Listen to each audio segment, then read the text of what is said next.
चारित्र लक्ष्मी देना, मुक्ति में जाने वाले। चारित्र लक्ष्मी देना, मुक्ति में जाने वाले। मेरा प्रणाम लेना, अरिहंत कहाने वाले। संसार के प्रकाशक, भव दुख के विनाशक। संसार के प्रकाशक, भव दुख के विनाशक। अपनी शरण में लेना, भय को भगाने वाले। अपनी शरण में लेना, भय को भगाने वाले। मेरा प्रणाम लेना, अरिहंत कहाने वाले। मेरा प्रणाम लेना, अरिहंत कहाने वाले। अंधों को रोशनी दी, मुर्दों को जिंदगी दी। अंधों को रोशनी दी, मुर्दों को जिंदगी दी। सन्मार्ग हमको देना, रास्ता दिखाने वाले। सन्मार्ग हमको देना, रास्ता दिखाने वाले। मेरा प्रणाम लेना, अरिहंत कहाने वाले।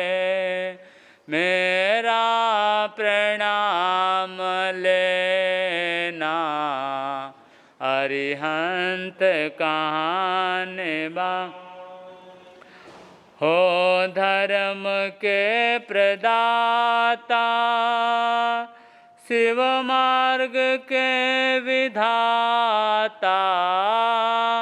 हो धर्म के प्रदाता, शिव मार्ग के विधाता। तुम बिन विजय मिले ना, रथ को चलाने वाले। तुम बिन विजय मिले ना, रथ को चलाने वाले। मेरा प्रणाम लेना, अरिहंत कहाने वाले। दृढ़ बंध से छुड़ाते, तुम विश्व को जगाते। दृढ़ बंध से छुड़ाते, तुम विश्व को जगाते। नैया हमारी खेना, नैया चलाने वाले। नैया हमारी खेना, नैया चलाने वाले।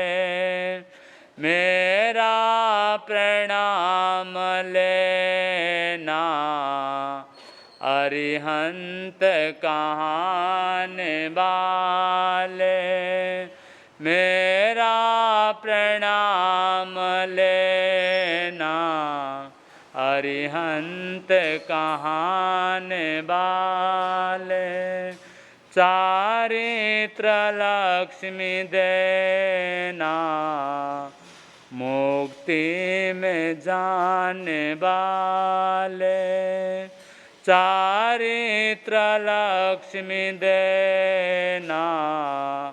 मुक्ति में जाने वाले मेरा प्रणाम लेना।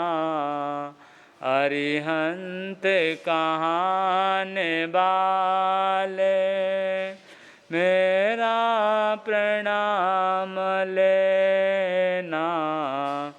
अरिहंत कहाने वाले। भले अरिहंत भगवंतों की जय।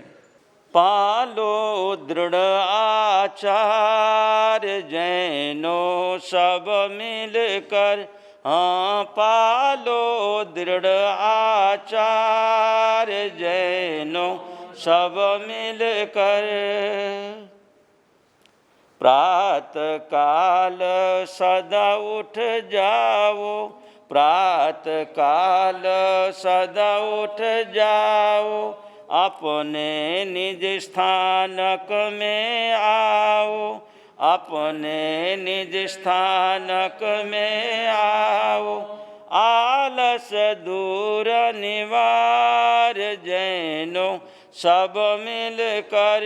हाँ आलस दूर निवार जैनो सब मिलकर। एक प्रश्न हो जाता है, प्रभात के समय अमृत बेले में चौथे प्रहर में ब्रह्म मुहूर्त में जागना चाहिए। जागने के बाद सबसे पहले क्या करना चाहिए? वैदिक आमनाय के आधार से कुछ श्लोक आते हैं, उसमें कहा गया है कराग्रे बस्ते लक्ष्मी कर मध्ये सरस्वती करमूलो ब्रह्मस्थितो प्रभाते कर दर्शनम। समुद्रे बस्ते लक्ष्मी पर्वते स्तनमंडले विष्णु पत्नी नमस्तुभ्यं पाद संस्पृच नमस्वमे। बताया सुबह उठ के सबसे पहले अपने हाथ की रेखाओं को देखना चाहिए। उंगलियों के अग्रभाग में लक्ष्मी का निवास होता है, बीच में सरस्वती का निवास होता है और हाथ के मूल में ब्रह्म का निवास होता है। इसलिए सबसे पहले सुबह उठ के क्या करो? अपने हाथ को देखो, हाथों को देखो, दोनों हाथों को। बताया संसार में जब तक जीव रहता है प्रत्यक्ष अथवा परोक्ष लक्ष्मी का बड़ा महत्व है और लक्ष्मी के बिना जीवन की गाड़ी नहीं चलती। विशेष रूप से गृहस्थ जीवन में तो कहते हैं लक्ष्मी को हर व्यक्ति पाना चाहता है। तो लक्ष्मी कहाँ रहती? तो कहते हैं खोज करने वालों ने खोज कर लिया, समुद्र के अंदर लक्ष्मी का वास है। और जो पर्वत है वो लक्ष्मी का सौंदर्य है और वो विष्णु की पत्नी हैं। आपको मैं नमन करता हूँ, नमस्कार करता हूँ। सुबह उठ के सबसे पहला और ज़मीन में बिस्तर से उठते ही जब ज़मीन में पाँव रखा जाता है तो कैसे रखना चाहिए, इस बारे के अंदर भी कुछ विचार हुआ है। कहा जाता है सबसे पहले पाँव रखो तो लक्ष्मी को बोलो मैं आपके ऊपर पाँव रख रहा हूँ, मुझे आप क्या कर रहे हैं, क्षमा करना।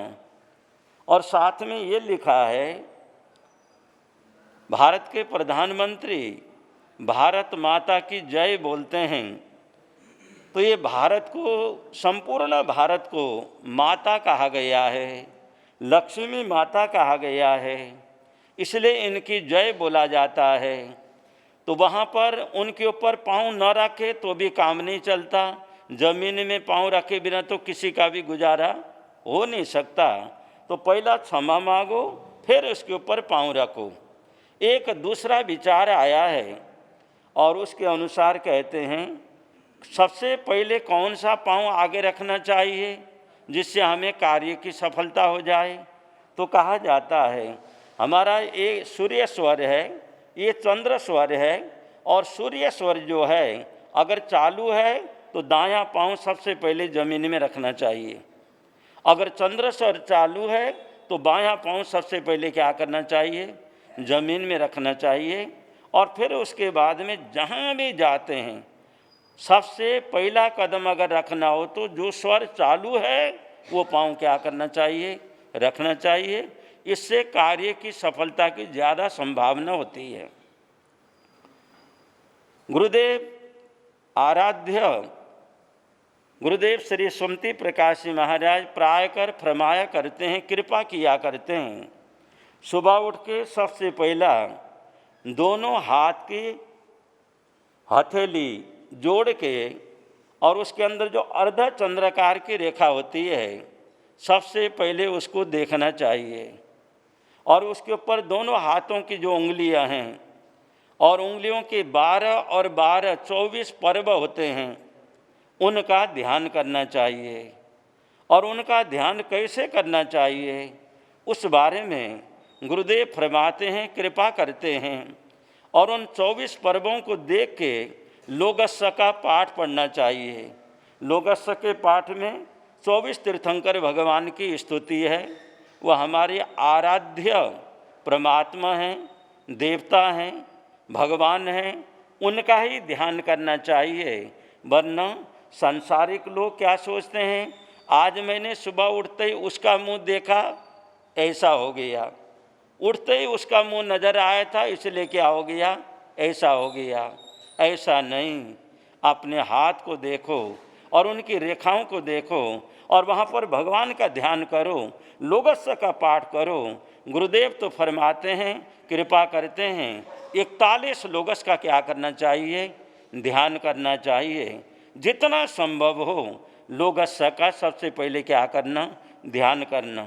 देखिए, गौर करिए, जो सिद्ध शिला है जहाँ पर 24 तीर्थंकर भगवान से लेके अनंत तीर्थंकर भगवान विराजमान हैं, और वहाँ पर उसकी जो आकृति है, उसका जो क्षेत्रफल है, आगम के अनुसार 45 लाख योजन का माना गया है। और 45 लाख योजन का जो क्षेत्रफल है और उसकी जो आकृति है अर्ध चंद्राकार की मानी गई है। और हाथ, दोनों हाथ जोड़ते हैं और उसकी जो रेखा, मेन रेखा है, और उसके ऊपर देखते हैं वो भी अर्ध चंद्राकार की क्या बनती है, आकृति बनती है। आप जोड़ के देख सकते हैं। और वहाँ पर सिद्ध शिला में सिद्ध भगवान विराजमान हैं। और सिद्ध भगवान का ध्यान करने से सिद्धि की प्राप्ति होने की अधिक संभावना रहती है। प्रत्येक इंसान प्रत्येक कर्म करता हुआ और उसके मन में ये निश्चित भावना रहती है, मुझे इसमें क्या हो जाए, सफलता की प्राप्त हो जाए। और सफलता प्राप्त होना और सिद्धि प्राप्त होना ये क्या है, अष्टकर्मों से संपूर्ण रूप से छुटकारा होना, इसको सिद्धि कहा जाता है। और कार्य की सिद्धि होना भी क्या कहा जाता है, ये मेरा काम क्या हो गया, सिद्ध हो गया। हर काम करते समय हर इंसान के मन में भावना रहती है, इसमें मुझे सफलता मिल जाए। देवी देवताओं को याद करते हैं, पंच परमेष्टि को याद करते हैं, कुछ तीर्थंकर भगवान को याद करते हैं, कुछ गुरुओं को याद करते हैं, और भी पता नहीं कितना कुछ नाम जपते हैं, कहाँ कहाँ जाते हैं, किस किस से मंत्र लेके आते हैं, मंत्र का जाप करते हैं। उसके पीछे उनका ये ध्येय होता है, एन केन प्रकारेण मेरे कार्य की क्या हो जाए, सिद्धि हो जाए।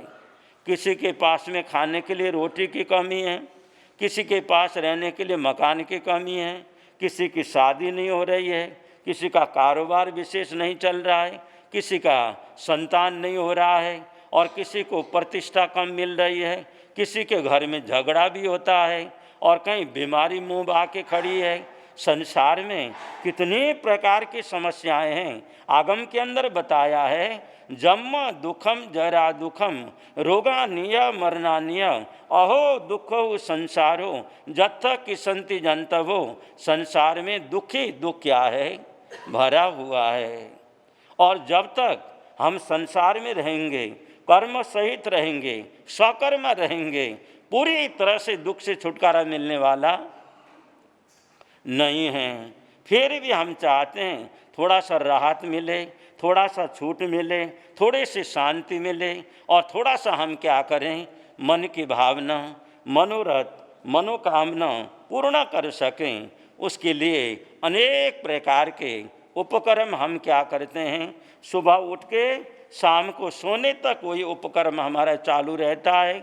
और सोने के बाद में भी कुछ सज्जन, कुछ देवियाँ तो ऐसे होते हैं, सपना के अंदर भी कुछ न कुछ क्या करते हैं, करते रहते हैं। कई प्रकार के सपना देखते हैं, कोई डरावने सपना देखते हैं, कोई भव्य सपना देखते हैं, कोई सुखद सपना देखते हैं। आगम के अंदर भी बताया गया है, तीर्थंकर भगवान की माताएं 14 सपने क्या करती थीं, देखा करती थीं।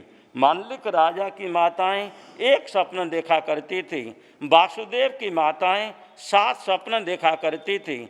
ऐसे आगम के अंदर भी क्या है, भगवंतों ने वहाँ पर निर्देश किया है।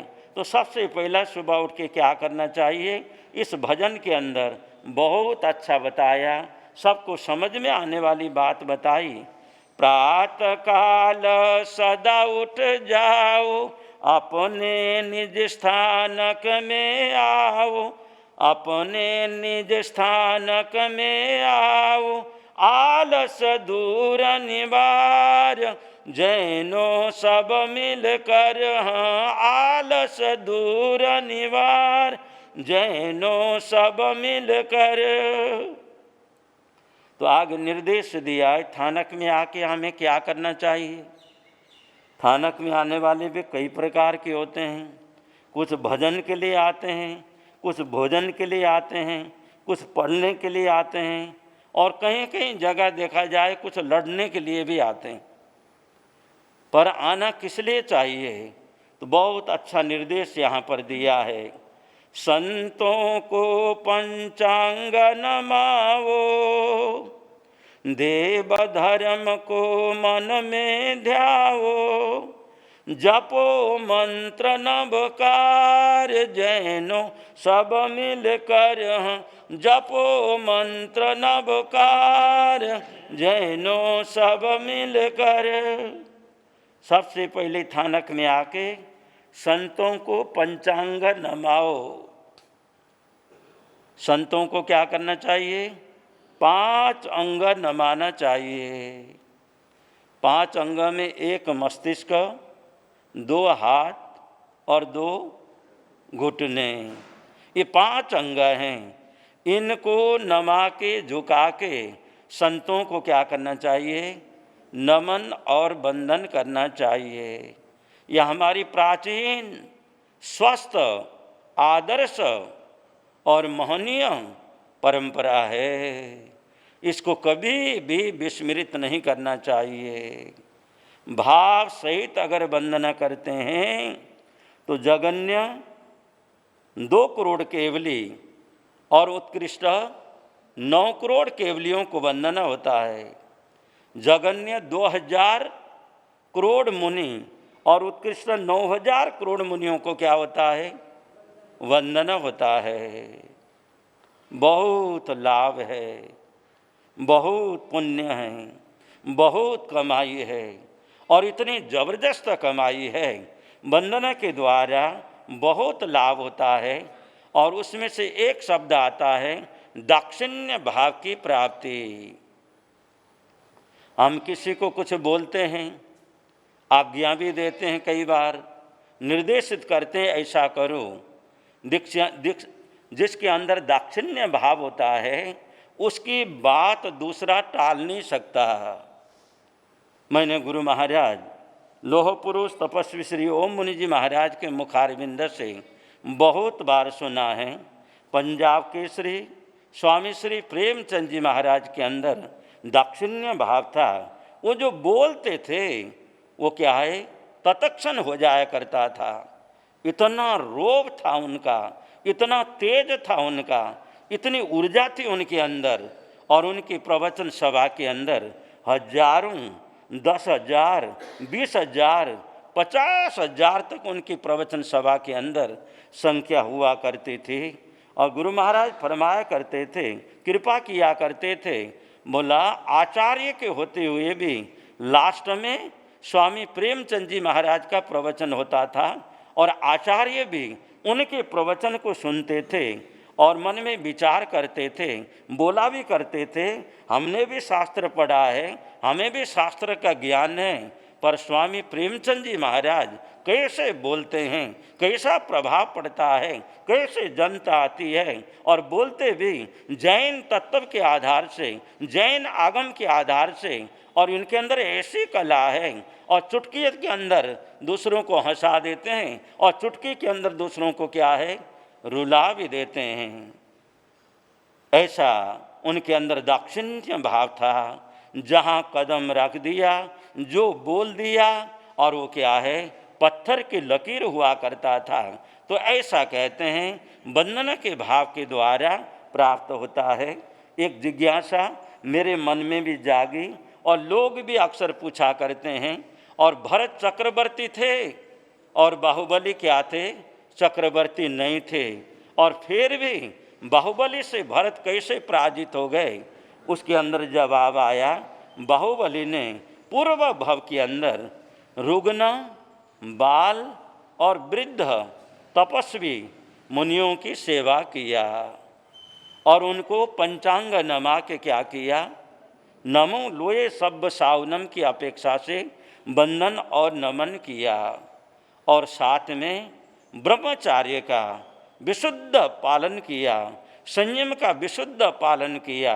यही कारण है चक्रवर्ती जैसे सम्राट को भी हराने की क्षमता बाहुबली के जीवन में आई। जप और तप ऐसी अलौकिक चीज़ें हैं, ऐसी महान चीज़ें हैं, ऐसी रहस्यमय चीज़ें हैं। और इनको फॉलो करते समय शरीर में थोड़ा सेक तो क्या है, लगता है, पर इसका परिणाम बहुत ज़बरदस्त आने वाला बनता है। इसका रिजल्ट बहुत सुखद क्या करता है, हमारे सामने आने वाला बनता है। तो इसलिए वंदना का बहुत महत्व है। भगवान अरहत अरिष्ट नेमि के सामने श्री कृष्ण महाराज आए और उनको वंदना किया। श्री कृष्ण महाराज के मन में भाव आया, आज मैं अरहत अरिष्ट नेमि के सानिध्य में उनके शिष्य और क्या है 18,000 की संख्या में हैं, पूज्य प्रवर्तक भगवंत पधारे हैं। उत्तरी भारत प्रवर्तक पूज्य गुरुदेव श्री आशीष मुनि जी महाराज की। तो श्री कृष्ण महाराज के सामने अरिष्ट नेमि ने कहा, आज मेरे मन में भाव है 18,000 मुनियों को पंचांग नमा की सविधि वंदना करूं। अरहत अरिष्ट नेमि भगवान ने बोला, तथास्तु, तुम्हारी भावना पूरी हो। और उन्होंने सबको वंदना किया। अरहत अरिष्ट नेमि भगवान के चरणों में उपस्थित हुए। बोला, प्रभु, आज मेरा शरीर बहुत क्लांत है, बहुत थक गया हूँ। जीवन में 363 मैंने युद्ध लड़ा और उसमें इतना थकावट नहीं हुआ, आज मुझे उससे भी ज़्यादा थकावट हुआ। अरहत अरिष्ट नेमि भगवान ने श्री कृष्ण वासुदेव को कहा, तुमने आज वंदना के माध्यम से 4 पृथ्वी के कर्म समाप्त कर लिया। आगम की भाषा है, 4 पृथ्वी के कर्म समाप्त कर लिया। महान लाभ तुम्हें प्राप्त हुआ है। 363 युद्ध लड़ने से तुम्हारे को वो लाभ प्राप्त नहीं हुआ, आज जो मुनियों को वंदना करने से लाभ प्राप्त हुआ है। बड़े लाभ के लिए बड़ा हौसला चाहिए, बड़ी ऊर्जा चाहिए, बड़ी शक्ति चाहिए। हमारे मन में भावनाएं आती हैं, हमारे कार्य की सिद्धि हो, जो हम सोचें वो संपन्न हो जाए, जो हम चाहें वो पूरा हो जाए। ये प्रत्येक व्यक्ति के मन में भावना रहती है। ये कार्य संपन्नता ऊर्जा के माध्यम से होता है, और ऊर्जा का जो व्यक्ति जितना ज़्यादा प्रोडक्शन करता है, उसका जीवन उतनी ज़्यादा उन्नत और सफल होता है, और उसका भावना उसकी उतनी मात्रा में क्या हो जाती है, पूरी होने वाली बनती है। तो ये सब ऊर्जा देने वाली चीज़ें हैं। तो इसलिए संतों को पंचांग नमाकर वंदन करने का अनंत फल है, अनंत लाभ है। और पंचांग झुका के वंदन करना, और कहते हैं देव और धर्म को मन में ध्यान, और नमकार मंत्र का सदैव जाप करना। तीर्थंकर भगवंतों का आदर्श सामने रख के और दिल में नमकार मंत्र का जाप रखे, अगर हम अरिहंतों को, सिद्धों को ध्याते हैं और ऐसा भाव सुबह सुबह करते हैं, अर्ली मॉर्निंग करते हैं और अमृत वेले करते हैं, तो इसका बहुत ज़्यादा क्या है, लाभ है। कुछ भाव आपके समक्ष रखा। ये भाव तो बहुत लंबा है, इसमें बहुत कुछ बताया गया है। यथा समय आपके सामने रखूं। जैसे स्कूल के अंदर अध्यापक आते हैं तो बच्चे, उससे पहले कुछ बच्चे शरारत भी करते हैं। जैसे अध्यापक आते हैं तो अलर्ट हो जाते हैं, सावधान हो जाते हैं। उत्तरी भारत प्रवर्तक राष्ट्र संत पूज्य गुरुदेव श्री आशीष मुनि जी महाराज क्या हैं, हमारे अध्यापक हैं, आप सबके अध्यापक हैं, और आपको ही सुनने के लिए आप सब यहाँ पर समुपस्थित हुए हैं। तो मैं बीच में बाधा न बनूं, इसलिए मैं अपने विषय को यहीं पर समेट रहा हूँ। आप पूज्य श्री जी अपने श्री मुखारविंद से कृपा करेंगे और भगवान की वाणी सुनाएंगे। अनुरोध पूज्य प्रवर्तक श्री जी के चरणों में। 10 वैकालिक सूत्र की उस गाथा के माध्यम से स्वच्छ जानई कल्याणम स्वच्छ जानई पावगम उभयम्पि जानई स्वच्छा जम से यंतम समायरे। और इस विषय पर थोड़ी सी बात बतलाई गई थी। हमारी भारतीय संस्कृति का आदर्श रहा है, चाहे जैन संस्कृति हो, चाहे वैदिक संस्कृति हो, और ये उनका उद्घोष और ये सुबह उठ कर के कान को भोजन देना और ये स्वाध्याय में प्रमाद मत करना, ऐसी जो भारतीय संस्कृति प्राचीन बहुत लंबे समय से चलती चली आ रही है। कान को भोजन देने का अभिप्राय ये नहीं कि कान में ले जा कर के खाद्य पदार्थ को या पेय पदार्थ को कान में डाल दिया जाए, यानी कि कान का और ये काम है सुनने का। वैसे तो सुनने के लिए परिवार के अंदर जब सुबह इंसान उठता है और ये माता पिता की बातों को या दादा दादी अगर हो, दादा दादी की बातों को, परिवार के सदस्य है, पति पत्नी या बच्चे, इनकी उनकी बातों को और ये सुनते हैं। और दुकान में गए ग्राहक उनको सुनाते हैं, उनसे सुन लेते हैं। ऑफिस में गए मिलने वाले और ये वहाँ काम करने वाले कर्मचारी उनकी बात को सुनते हैं या अफसर को सुनते हैं, और पता नहीं कितनी बातें। आज जैसे जैसे विज्ञान का विकास हो गया, आजकल तो और ये कहीं वॉकिंग भी कर रहे हो तो कान में लगा करके या मोबाइल के माध्यम से, और मानी यहाँ वहाँ ऑफिस में भी, और तो क्या विधान सौदा में बैठे हुए और ये पार्लियामेंट के अंदर भी बैठे हुए सुनने का, और ये वो चलता ही रहता है। लेकिन परमात्मा ने इन सुनने के लिए क्या किया और दुर्लभ नहीं कहा है, और जिसका कि सुनने से आत्मा में वैराग्य भाव आ जाए, यानी कर्तव्य और अकर्तव्य का भान हो जाए, जिसके सुनने से उत्थान और पतन का ज्ञान हो जाए, जिसके सुनने से विवेक की ज्योति जागृत हो जाए। और उस बात को सुनने के लिए ये क्या किया, परमात्मा ने कहा है। और सुनने का असर बहुत, एक नहीं, दो नहीं, लाखों नहीं, करोड़ों नहीं, अनंत आत्माएं कर्मों का किनारा करके मोक्ष से जा चुके हैं, अनंत उपसर्पणी अनंत अपसर्पणी के अंदर। लेकिन और ये सुन करके ही उनके जीवन के अंदर परिवर्तन आया, मोड़ आया। बार बार व्याख्यान सुनो है, सुनने में बहुत सार, सुन सुन कर के बदलेगा जीवन व्यवहार, सुन सुन कर के बदलेगा जीवन व्यवहार। मानिए हे परमात्मा की वाणी अगर कान में जाती है, अहंकारी का अहंकार दूर हो जाता है। आप लोगों ने एक बार नहीं सैकड़ों बार सुना है इंद्रभूति गौतम की कहानी को।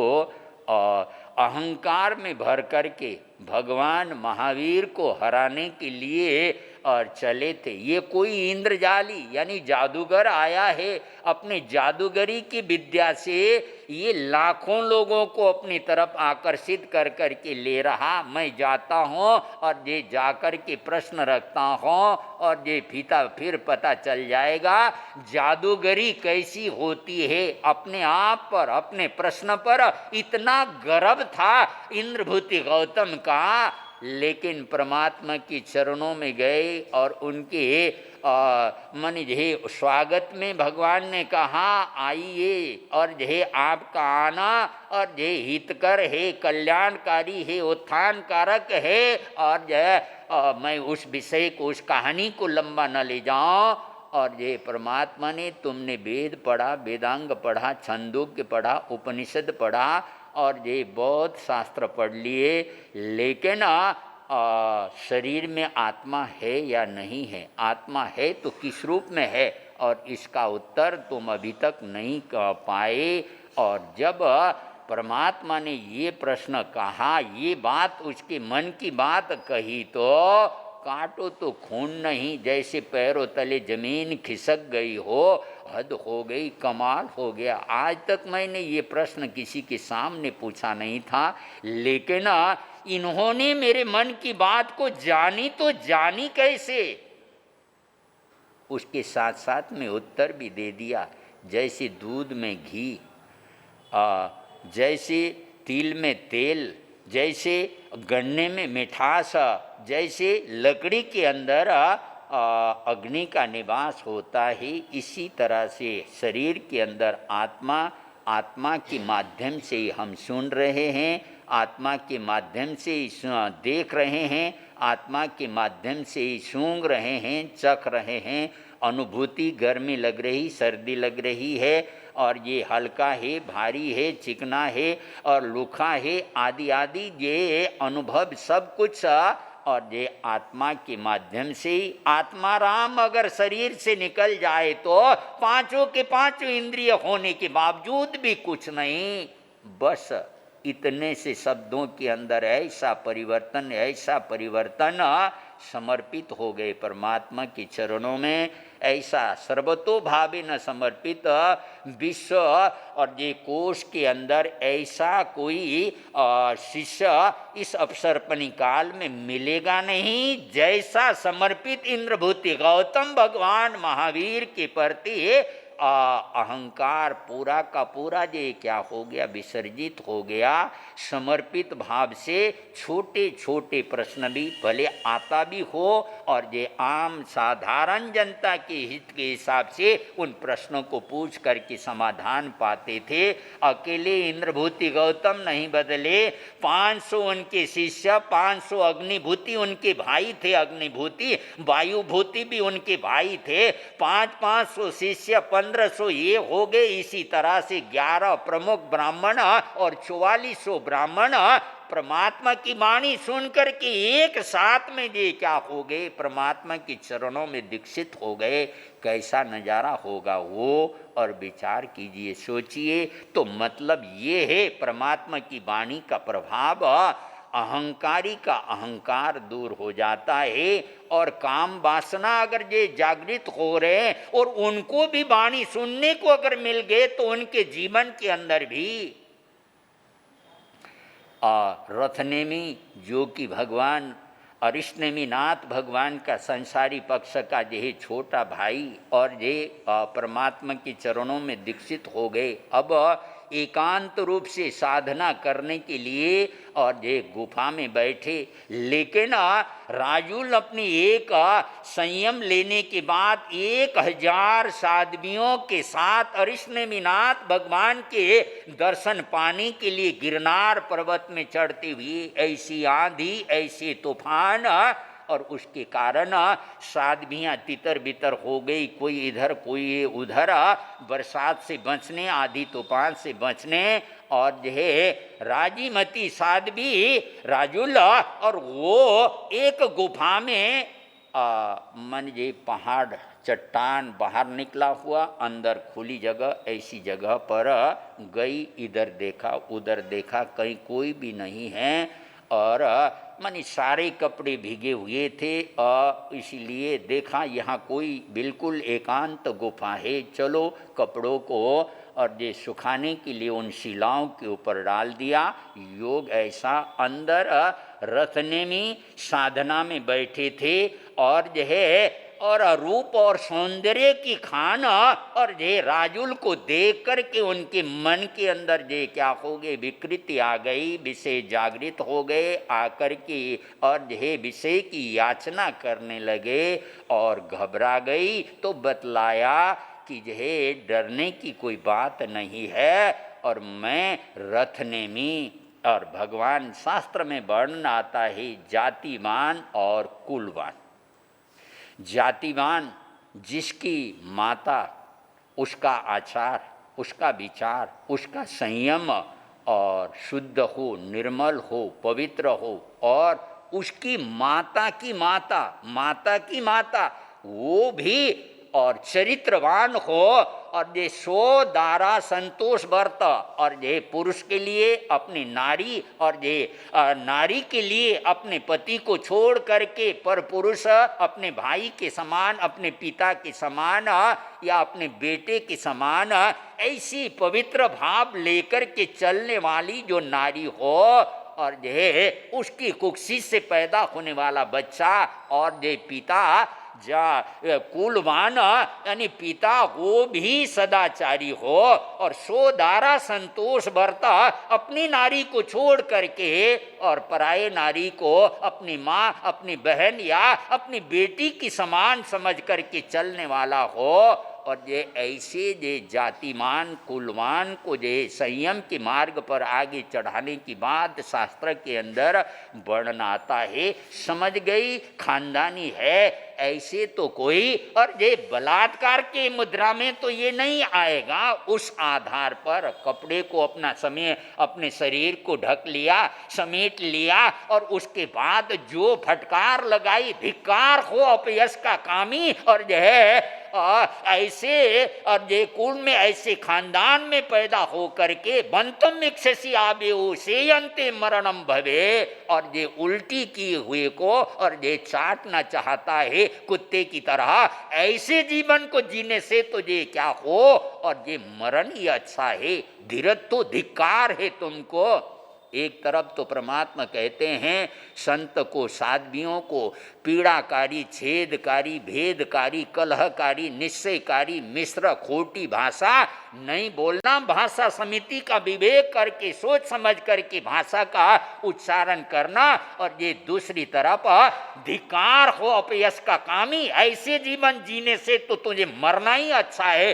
और ये इस तरह से फटकार, लेकिन वो फटकार सामान्य फटकार नहीं, उस आत्मा की जगाने के लिए अंकुशे न जहाँ नागो धम्मे सम पड़िबाइनो। शास्त्रकार बतला रहे हैं जैसे और हाथी महावत हाथी को लेकर के आगे बढ़ रहा है, और अगर मदमस्त हो गया हाथी, इधर उधर जाने लग गया, तो अंकुश का प्रहार करके उसके गंडल स्थल, उसके मस्तक पर लोहे के उस अंकुश का प्रहार कर करके हाथी को ये क्या करता है, सीधे लाइन पर लाता है। इसी तरह से और वो प्रबुद्ध चेता साध्वी और ये उनके उस फटकार से और लाइन और गाड़ी जो है ऐसे पटरी पर चढ़ जाती है। और खुद उत्तराध्ययन सूत्र का 22वां अध्याय जो बतला रहा है कि जो है अरिष्टनेमिनाथ भगवान के मोक्ष जाने से पहले ही रथनेमी और राजुल दोनों ही कर्मों का किनारा करके मोक्ष पद को जे क्या कर गए, प्राप्त कर गए। तो मतलब सुनने से विषय के विषय को भी जे क्या हो जाता है। और ये शब्द है, शब्दों की चोट, शब्दों की शक्ति कितनी जबरदस्त होती है। लाखों को पार लगाया है भगवान तुम्हारी वाणी ने, लाखों को पार लगाया है भगवान तुम्हारी वाणी ने, पतितों को पकड़ उठाया है भगवान तुम्हारी वाणी ने, पतितों को पकड़ उठाया है भगवान तुम्हारी वाणी ने, लाखों को पार लगाया है भगवान तुम्हारी वाणी ने।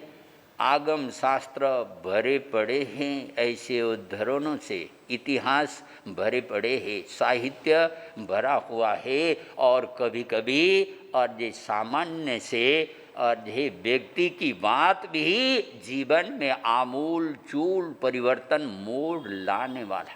एक राजा नाई के पास या नाई को बुला कर के अपनी दाढ़ी जे क्या कर रहा था, बनवा रहा था।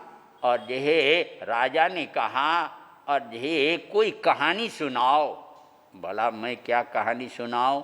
और ये आप इतने बड़े राजा और राजा को मैं क्या कहानी सुनाऊं, मैं जो है क्या जानता हूँ, मैं तो अनपढ़ आदमी। लेकिन राजा ने कहा नहीं, कोई कहानी सुनाओ। तो और ये राजा की आज्ञा है। तो उसने नाई और बाल बनाते बनाते और ये बतलाता है, एक राजघराने के अंदर और ये एक दासी वहाँ पर काम किया करती थी। और उस राजमहल के अंदर और ये साफ सफाई करती भी ये राजा और रानी के जो बिस्तर है और उसको इतना साफ स्वच्छ और ये राजगद्दी यानी कि राज के बिस्तर, राजा रानी का बिस्तर, और ये देख करके उसका मन ललचाया, यार ऐसी गादी में सोते हैं राजा और रानी, और ये कैसा आनंद आता होगा। और ये चलो इस समय तो कोई है नहीं यहाँ पर, न रानी है न राजा है, चलो और ये मैं ये लेट करके देख लेती हूँ। और ये क्या हो गई है वहाँ पर, और वो लेट गई। योग ऐसा बन गया, लेटते ही उसको नींद आ गई, दासी को नींद आ गई। और ये इतना तो ये नहीं कि महात्मा गांधी की नींद हो और ये 5 मिनट के अंदर ही जो और ऐसा सुनते हैं, ऐसा पढ़ते हैं 5 मिनट में ही, या जितना वैसे संकल्प करना है। बहुत सारे भाई बहनें, नींद की बात आ गई तो बतलाओ, संकल्प अगर करना है अपना नाम लेकर के 1 बार 2 बार 3 बार रात को सोने से और सोने से पहले अपने को संबोधित करके, तुझे इतने बजे उठना है, तुझे इतने बजे उठना है, तुझे इतने बजे उठना है। और ये ऐसा संबोधित कर करके जो है और जे सो उतने बजे आत्मा की आवाज़ जो है क्या हो नींद खुल जाएगी, वो बात अलग है।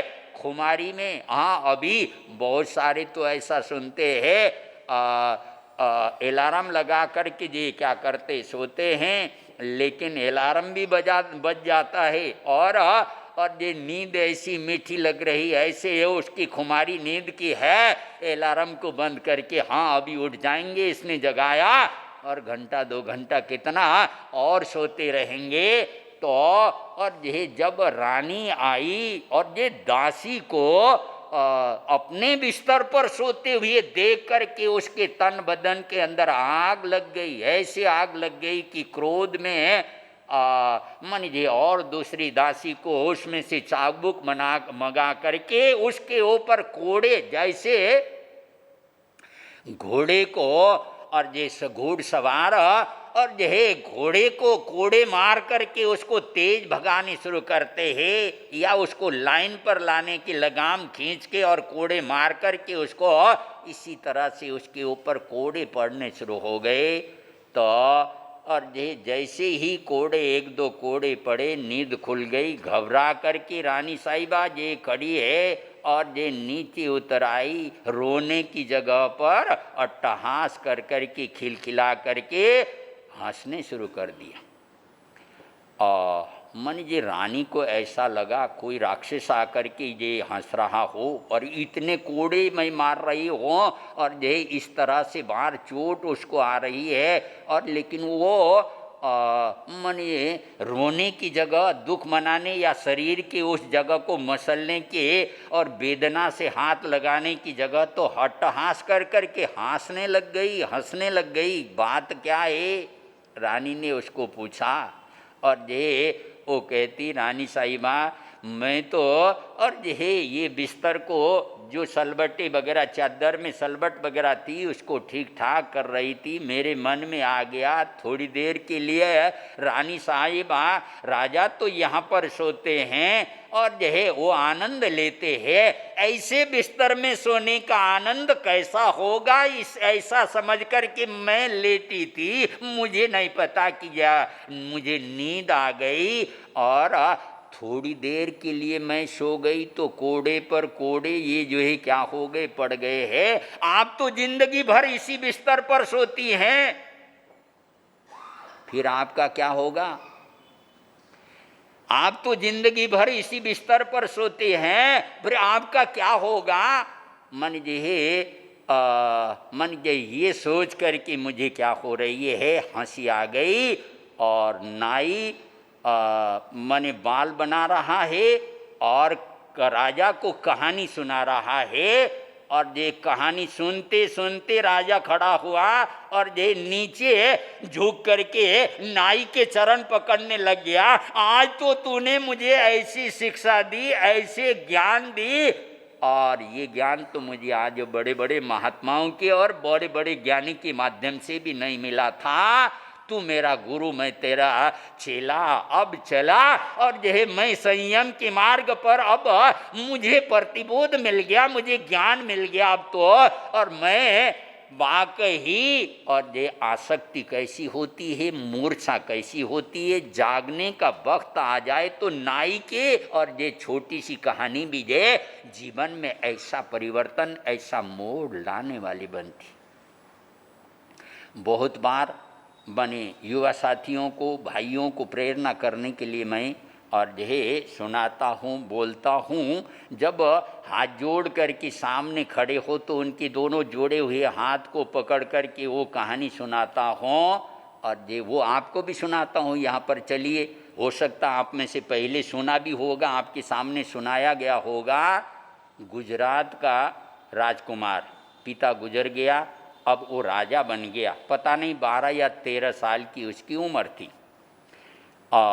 दिल्ली का, ये बात आज से कोई 350-400 साल पहले की होगी, जब मुग़लों का राज्य चलता था और भारत में, तो दिल्ली का जो बादशाह था उसकी नीयत खराब हो गई और वो राजा तो चला गया, मानी बच्चा छोटा राजा बनाया गया, और जो है ये मौका है, वहाँ पर धावा बोल करके उस राज्य को अपने में मिला लिया जाए। कुछ ऐसे मकसद से उस राजकुमार को और ये राजा ही को, उस राजा को, छोटा बच्चा राजा, और ये उसको दिल्ली दरबार के अंदर उसको बुलाया।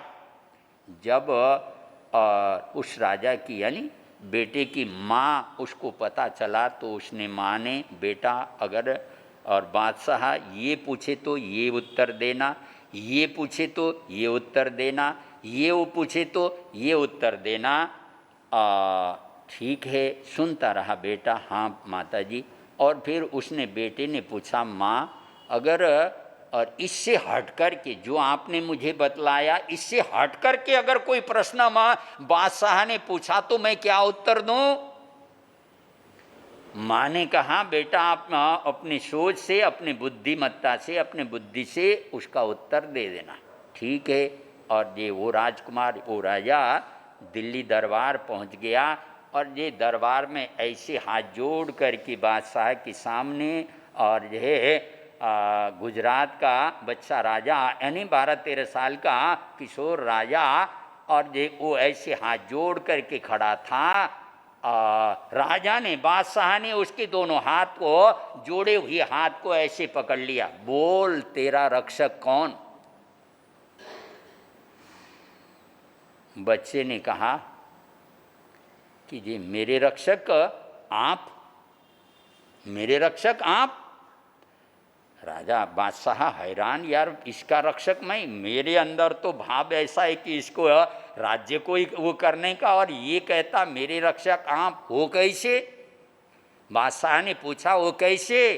और ये बच्चे ने कहा, हमारी भारतीय संस्कृति में, हमारे आर्य संस्कृति के अंदर जब बेटी की शादी होती है, 18, 20, 22, 24 जितने उम्र हो, और ये बेटी की जब शादी होती है, बेटी का पिता और अपनी बेटी का हाथ दामाद के हाथ में पकड़ा देता है।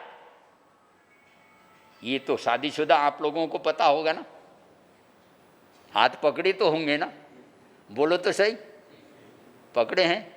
हाँ। तो और यह बेटी का पिता अपनी नहीं, हाँ बेटी का पिता और ये अपनी बेटी का हाथ दामाद के हाथ में पकड़ा देता है।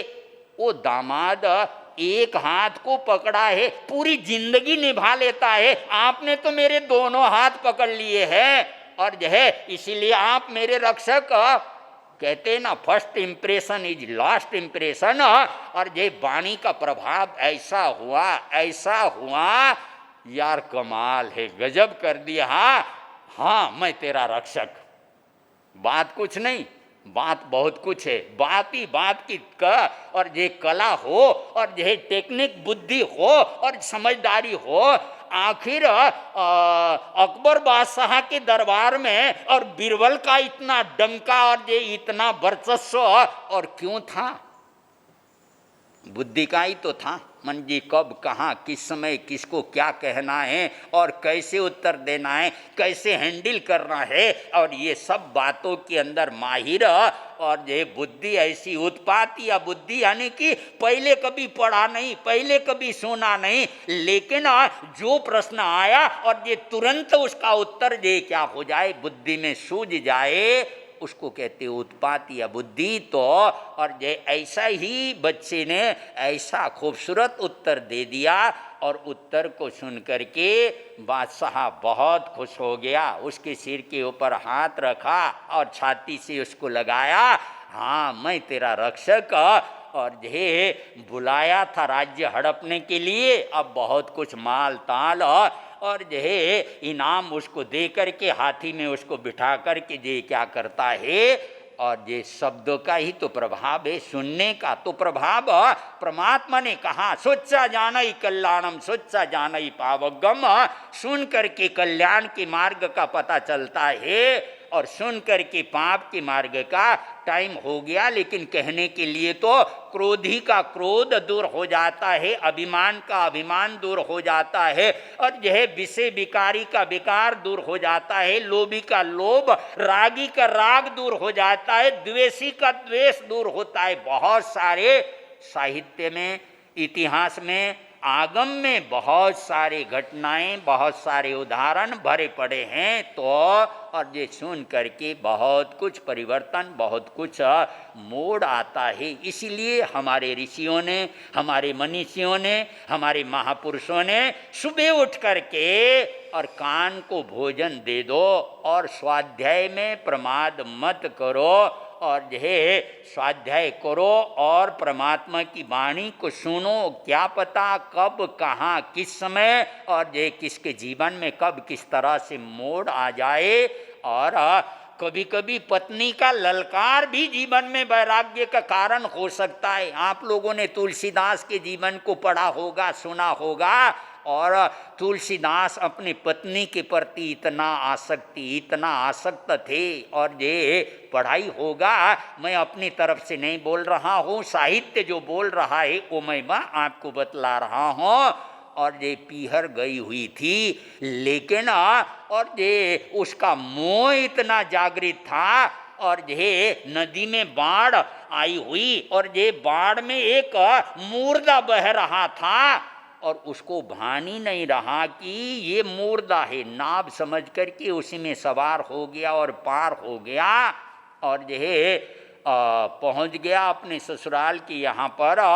और वहाँ पर देखा एक मोटा सा रस्सा जो है ऊपर से लटका हुआ है, वो ऊपर के कमरे में रहती है, और जो है उसको पता चल गया होगा ये आ रहे, इसीलिए रस्सा उसने किया होगा, और ये उसी को पकड़ करके ऊपर। अब वास्तव में रस्सा नहीं था, मोटा सांप, और ये लटका हुआ था, उस सांप को ही पकड़ करके ऊपर। जब पत्नी ने देखा हैरान हो गई, जितना प्रेम हराम से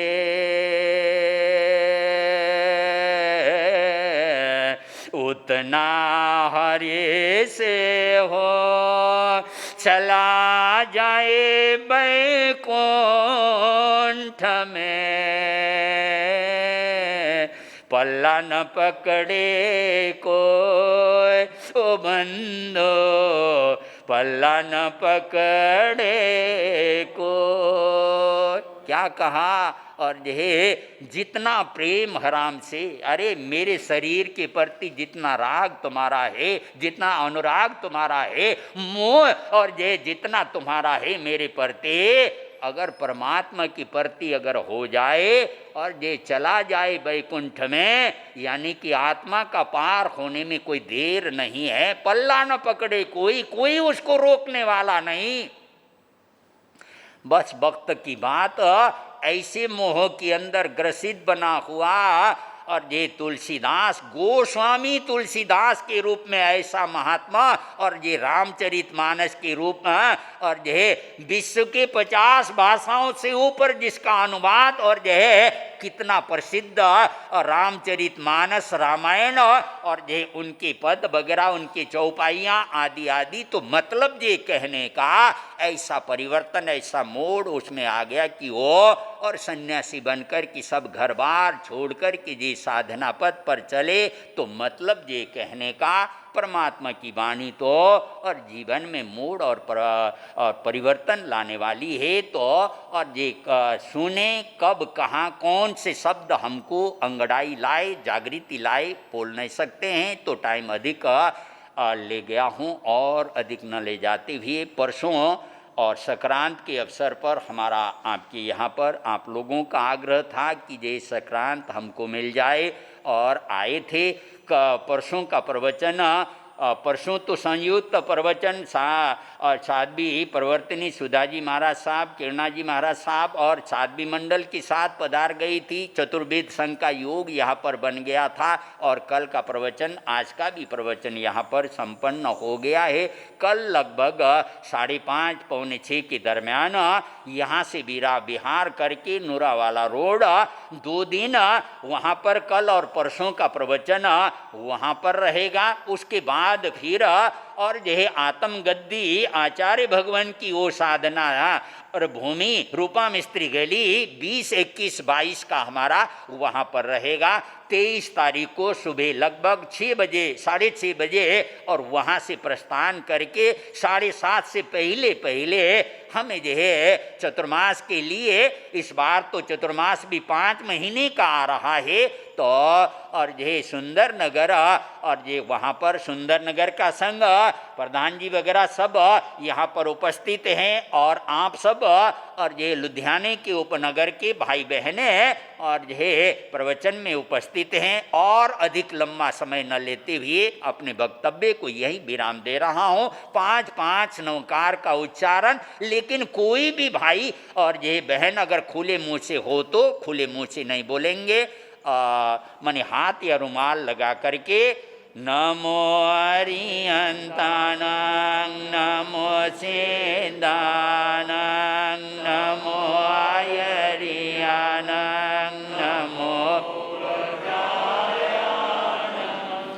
नमो लोए सब साउनां नमो अरिहंतानां नमो सिद्धानां नमो वज्रायानां नमो लोए सब साउनां नमो अरिहंतानां नमो सिद्धानां नमो आयरियानां नमो नमो लोए सब साउनां नमो अरिहंतानां नमो सिद्धानां नमो आयरियानां नमो वज्रायानां नमो लोए सब साउनां नमो अरिहंतानां नमो सिद्धानां नमो आयरियानां नमो वज्रायानां नमो लोए एसो पंच नमोकारो सब पावपनाशनो मंगला पाढ़मं हवै मंगलं मंगलानंच सब्बेशे पाढ़मं हवै मंगलं। बोलिए पंच परमेष्टि भगवान की, शासनपति श्रवण भगवान महावीर स्वामी की।